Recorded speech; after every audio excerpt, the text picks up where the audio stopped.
Ci sono anche 4 giovani agrigentini tra i consiglieri di prefettura di nuova nomina ricevuti unitamente ai prefetti d'Italia nei giorni scorsi dal Presidente della Repubblica Sergio Mattarella. Si tratta di Erika Marturana, 31 anni di Favara, Giuseppe Nuara, 31 anni, Alessandra Zaffuto, 32 anni di Agrigento e Michelangelo Sardo, 31 anni di Casteltermini.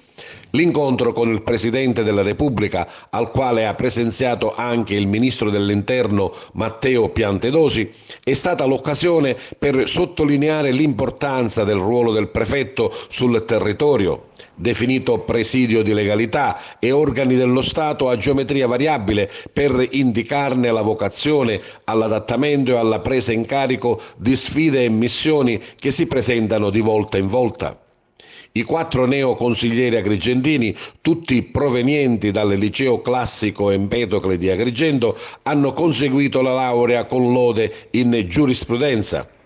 Erika Marturana, laureatasi a Roma e abilitata all'esercizio della professione forense, dopo aver svolto il tirocinio presso la Procura della Repubblica, presso il Tribunale Ordinario di Roma, ha lavorato dapprima presso uno studio legale in Roma, per poi ricevere un incarico nell'ufficio legislativo del Ministero dell'Università e della Ricerca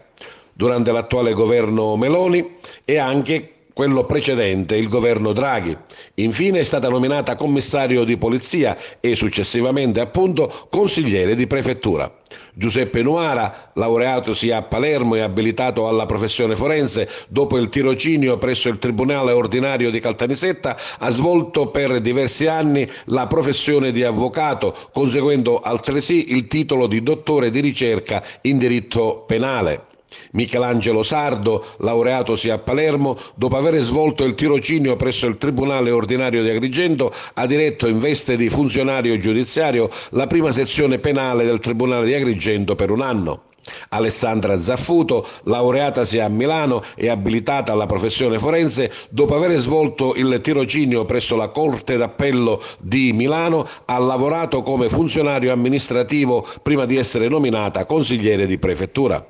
I neoconsiglieri sono adesso impegnati nella formazione della durata di un anno, consistente nella frequentazione di un corso di formazione presso la sede didattico-residenziale del Ministero dell'Interno Carlo Mosca di Roma, lo svolgimento del tirocinio operativo presso il Viminale e presso le prefetture di residenza per poter conseguire al termine il titolo di viceprefetti aggiunti.